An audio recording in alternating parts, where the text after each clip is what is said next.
आज के वीडियो में हम लारावेल 13 के व्यू पेज को इजीली समझते हैं। वीडियो में हमने सीखा था कंट्रोलर, माइग्रेशन, मॉडल और डमी डेटा भी स्टोर करवाया था। उसी डेटा को हम प्रॉपर डिस्प्ले करवाएंगे।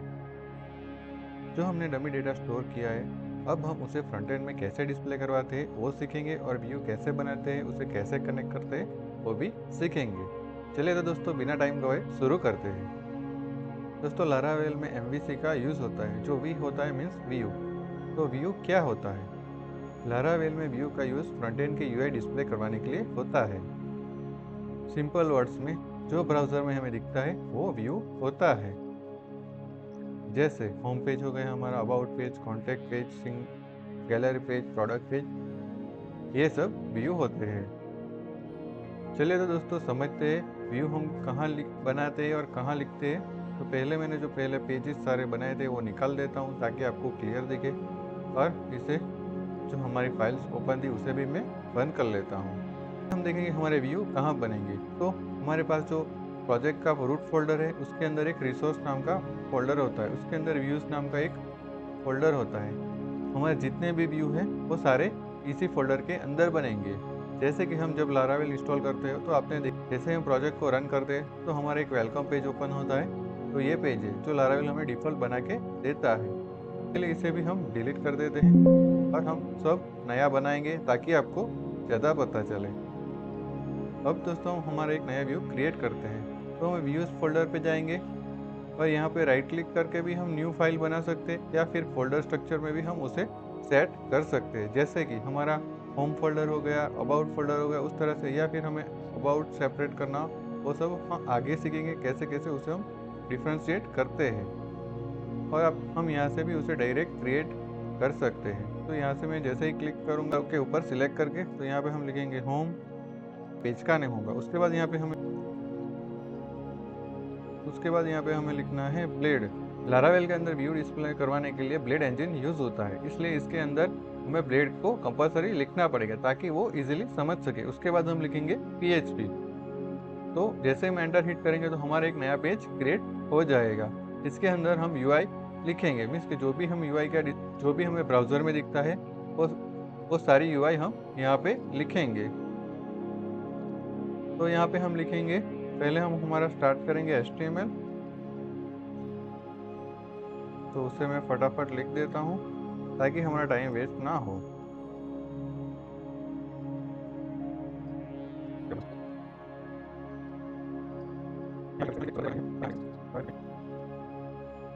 तो यहाँ पे हम लिखेंगे वेलकम टू लारावेल 13, और यहाँ पे हम लिखेंगे इसके अंदर this page is home page. तो दोस्तों, यहाँ पे हमने सिंपल व्यू का पेज बना दिया है, जिसके अंदर हमने हेडिंग लिखा है। उस हेडिंग के अंदर हमने सिर्फ टाइटल दिया है अभी के लिए, और एक बॉडी दे दी। उसके अंदर हमने 2 टैग दे दिए स्टैटिक। चलिए दोस्तों, पहले देखते हैं कि हम हमारे राउट को कैसे व्यू के साथ कनेक्ट कर सकते हैं। तो हम जाएंगे राउट फोल्डर में और वेब फोल्डर के अंदर, और यहाँ पे हमें अभी के लिए रूट बनाना है तो मैं ऊपर ही लिख देता हूँ। तो यहाँ से हम डायरेक्ट व्यू भी कॉल कर सकते हैं। जैसे कि यहाँ पे मैं राउट लिखूंगा और यहाँ पे मैं लिखूंगा कॉलन गेट, और यहाँ पे सिंगल कोट के अंदर स्लैश कर दूंगा क्योंकि रूट पे हमें ओपन करवाना है। और यहाँ पे डायरेक्ट मुझे अभी व्यू ही कॉल करवाना है, तो यहाँ पे मैं फंक्शन लिखूंगा और उस फंक्शन के अंदर मैं यहाँ पे रिटर्न करवा दूंगा व्यू को, और व्यू का नाम मुझे यहाँ पे लिखना है। तो यहाँ पे जैसे मैं होम लिखूंगा, यहाँ पे डायरेक्ट मैं फाइल का नेम लिख दूंगा जैसे कि मैंने होम लिखा था। और बाकी के जो पीछे के एक्सटेंशन वो मुझे यहाँ पे नहीं लिखना, क्योंकि वो लारावेल उसे अपने आप समझ लेता है। और जो आगे का पाथ देना है वो व्यू फोल्डर से ही आ रहा है। तो व्यू फोल्डर में रूट पे ही है, व्यू फोल्डर के अंदर सामने ही हमारा होम पेज है। तो मुझे आगे उसके आगे मुझे कोई पाथ देना ज़रूरी नहीं है। चलिए तो कंट्रोल से फाइल को सेव करते हैं और ब्राउज़र में जाके देखते हैं, बट पहले हम हमारे प्रोजेक्ट को रन कर लेते हैं। तो यहाँ पे हम लिखेंगे कंपोजर रन डेव। दोस्तों हमारा प्रोजेक्ट जब तक रन हो रहा है तब हमारे वीडियो को लाइक, शेयर और कमेंट ज़रूर करें और आप मुझे ज़रूर बताएं कि आपको ये वीडियो कैसे लग रहे हैं ताकि मैं मेरे वीडियो को और इम्प्रूव कर सकूं। तो दोस्तों हमारा प्रोजेक्ट रन हो चुका है। चलिए तो हम ब्राउज़र में जाके उसे रन करते हैं।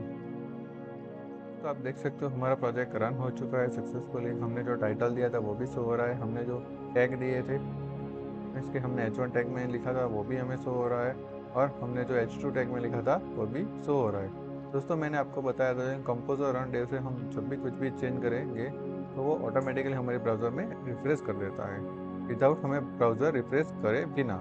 चलिए तो वो भी हम लाइव देखते हैं ताकि आपको ज़्यादा पता चले। तो हम ब्राउज़र में आ गए, यहाँ पे हम लिखेंगे व्यू, तो यहाँ पे हम लिखेंगे व्यूज़ और फाइल को जैसे ही सेव कर दे दोस्तों आप देख सकते हो फाइल को वो ऑटोमेटिकली यहाँ पे रिलोड कर देगा। अब हम ब्राउज़र में जाएंगे, दोस्तों हम ब्राउज़र में आ गए। दोस्तों आप देख सकते हो यहाँ पे ये फाइल ने ऑटोमेटिक यहाँ पे रिलोड कर दिया। तो दोस्तों अभी हमने जो डमी डेटा स्टोर करवाया था उसे गेट करवाएंगे और कंट्रोलर बनाया था उस कंट्रोलर से हमारे व्यू को भी कनेक्ट करते हैं। पहले तो हम जाते हैं हमारे कंट्रोलर के अंदर ऐप के अंदर HTTP कंट्रोलर फोल्डर और हमने जो ब्लॉक का कंट्रोलर बनाया था उसे ओपन करेंगे और यहाँ पे जो हमने रिटर्न करवाया था उसे यहाँ से हम निकाल देंगे और यहाँ पे हम रिटर्न करवा देंगे रिटर्न और रिटर्न में यहाँ से हम व्यू रिटर्न करवा देते हैं जैसे कि हमने लिखा था होम। तो ये हमारा व्यू रिटर्न हो गया है और कंट्रोलर में हमें भी चेंज करना पड़ेगा।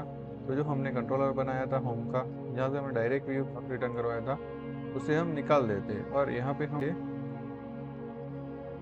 लॉग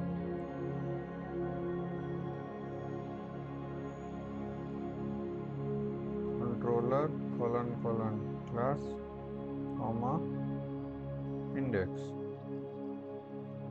हमें इंडेक्स फंक्शन कॉल करवाना है तो अभी के लिए हम यहाँ पे इंडेक्स लिख देते हैं। तो दोस्तों हम ब्राउज़र में गए, फाइल को रिफ्रेश भी करके देखते तो यहाँ पे हमें कुछ चेंज नहीं आ रहा। हमने पहले व्यू डायरेक्ट कॉल करवाया था, अभी हम व्यू को कंट्रोलर से कॉल करवा रहे हैं तो अभी यहाँ पे हमें कोई चेंज नहीं दे रहा। जो हमने अभी डमी डेटा स्टोर करवाए थे उसे अभी हम गेट करवाते हैं यूजिंग कंट्रोलर और डिस्प्ले करवाएंगे व्यू के अंदर से। बाद में यहाँ पे हम लिखेंगे फॉन्ट को, यहाँ पे फंक्शन रहता है लारावेल का डिफॉल्ट, इसके अलावा हम अलग अलग तरह से भी उसे पास करवा सकते हैं, वो हम आगे देखेंगे। इस तरह से हम हमारे जो डेटा है उसे पास करवाएंगे। सॉरी यहाँ पे हमें जो वेरिएबल दिया था ब्लॉक्स नाम का वो आएगा, इसके जो हमने यहाँ पे अभी हम उसे व्यू में यूज़ करके डिस्प्ले करवाते हैं। तो यहाँ पे हम लिखेंगे हमारे कोड को थोड़ा हटा देता हूँ और यहाँ पे मैं लिख दूंगा टेबल पहले बना देता हूँ क्योंकि डेटा हमारा थोड़ा बड़ा आने वाला है तो सही से दिखे। और उसके अंदर यहाँ पे हम लिखेंगे ईआर को और यहाँ पे हम लिखेंगे टीएच को बंद कर देंगे और यहाँ पे हम लिखेंगे नंबर और यहाँ पे हम लिखेंगे टीएच न्यू, टीएच को बंद कर देंगे। सेम चीज़ हम लिखेंगे टीएच को और यहाँ पे लिखेंगे बायो और टीएच को बंद कर देंगे। दोस्तों अभी देखते हैं हमारा स्ट्रक्चर ब्राउज़र में कैसा शो हो रहा है। तो हम ब्राउज़र में आ गए, पेज को रिलोड करते हैं। दोस्तों आप देख सकते हो यहाँ पे हमारा स्ट्रक्चर इस तरह से दिखेगा जैसे कि नंबर, नेम और बायो। यहाँ पे बॉर्डर्स होने वो भी हम ऐड कर देंगे ताकि प्रॉपर दिखे और जो हमने डेटा डमी स्टोर करवाए उसे भी यहाँ पे हम डिस्प्ले करवा देंगे। तो यहाँ पे हम एडिटर में आ गए, यहाँ पे हम लिखेंगे बॉर्डर 1। ओके, जो अभी हमने डेटा बनाए उससे पहले हम देखेंगे हमारा डेटा किस फॉर्मेट में आ रहा है। तो उसके लिए हम यहाँ पे डंप और डाई का यूज़ करेंगे, यहाँ पे @ साइन करेंगे और यहाँ पे dd का यूज़ करेंगे। और हमने जो वेरिएबल का नाम लिया था कंट्रोलर के अंदर नाम था ब्लॉक्स, उसे यहाँ पे हम लिखेंगे ब्लॉक्स। ओके, और फाइल को सेव करके ब्राउज़र में देखते हैं हमारा डेटा किस तरह से आ रहा है, रिलोड हो रही है। तो यहाँ पे दोस्तों एरर आ रही है अनडिफाइंड ब्लॉक्स। ये एरर इसलिए आ रही है क्योंकि हमने एक मिस्टेक की थी, वो हम अभी देखते हैं कि हमने कहाँ पे मिस्टेक की थी। तो हम फिर से एडिटर में आ गए और यहाँ पे हमने आगे डॉलर साइन नहीं की थी इसलिए हमें यहाँ पे एरर शो कर रहा था। दोस्तों हम ब्राउज़र में आ गए तो हमारा पेज ऑटोमेटिक रिलोड हो गया। दोस्तों देख सकते हो हमने डंप एंड डाई की तो हमारे जो रोज थी 10 रो वो हमें यहाँ पे शो हो रही है और जिसके अंदर हमने जो डेटा डाला था वो शो हो रहा है। जैसे कि कनेक्शन हमारा SQLite है, टेबल नेम आ रहा है, प्राइमरी की आ रही है, प्राइमरी की टाइप आ रही है, और हमारा पर पेज डेटा कितने आइटम्स है वो शो हो रहे हैं। जैसे कि दूसरी एडजस्टिंग की, प्री लोडिंग, वो सब भी हमें यहाँ पे शो हो रही है। जैसे कि यहाँ पे हमारे पास है ID1, title, info, date and updated date. चले तो हम उसे डिस्प्ले करवाते हैं टेबल डेटा में। हम अभी एडिटर में आ गए, इसे छोटा कर देते हैं, इसे थोड़ा बड़ा कर देते हैं कि आपको प्रॉपर दिखे। और यहाँ पे हम लिखेंगे दूसरा TR स्टार्ट करेंगे और उसे बंद कर देंगे। यहाँ पे हमें रो गेट करवानी है, तो यहाँ पे हम लिखेंगे @, उसके बाद लिखेंगे फॉर ईच, और यहाँ पे हम लिखेंगे $logs, और यहाँ पे एज साइन से उसे हम सिंगल में कन्वर्ट कर देंगे। दोस्तों आपको फॉर ईच पता नहीं है तो आप मुझे कमेंट में बताएं, मैं आपको ज़रूर दिखाऊंगा। जैसे कि यहाँ पे मैं एंड फॉर ईच कर दूंगा, उसे मैं प्रॉपर एक्सप्लेन करूंगा ताकि आपको ज़्यादा पता चले। और यहाँ पे हम दूसरी स्टार्ट करेंगे TD को, और उसके बाद यहाँ पे हम TD को बंद कर देंगे। लारावेल में इको के लिए यहाँ पे कर्ली ब्रेसेस यूज होते हैं, डबल कर्ली ब्रेसेस के अंदर हम यहाँ पे लिखेंगे $ब्लॉग। उसके बाद हमारी पहली ID थी, तो यहाँ पे चेंज करके ID लिखेंगे। उसी तरह से हम यहाँ पे हमारा नेम जो नेम था वो यहाँ पे लिखेंगे से टाइटल। देख सकते हो एरे में हमारा पहला ID था, दूसरा टाइटल, तीसरा इन्फो था। तो यहाँ पे हम लिखेंगे इन्फो और फाइल को सेव करेंगे और ब्राउज़र में जाके देख लेते हैं। बट दोस्तों यहाँ से हमें पहले DD हटाना पड़ेगा, तभी हमें प्रॉपर स्ट्रक्चर में डेटा शो होगा। तो दोस्तों हम ब्राउज़र में आ गए, हमारा पेज रिलोड हो गया। दोस्तों आप देख सकते हो जैसे कि हमने नेम लिया था और बायो दिया था, वो हम यहाँ पे 1 by 1 शो हो रहा है। तो दोस्तों इस तरह से हम कंट्रोल का यूज़ करके डेटा को पास भी करवा सकते हैं। जैसे कि डेटाबेस से डेटा गेट करवा के डिस्प्ले भी करवा सकते हैं, स्टोर भी करवा सकते हैं, और इस तरह से हम व्यू क्रिएट कर सकते हैं। दोस्तों हम आगे सीखेंगे व्यू को सेपरेट कैसे करते हैं और सभी जगह उसे कैसे अप्लाई कर सकते हैं। मीन्स कि हम ओनली कंपोनेंट का यूज़ करके हमारे कोड को कैसे सेपरेट करके मिनिमल बना सकते हैं। Thank you for watching, happy coding.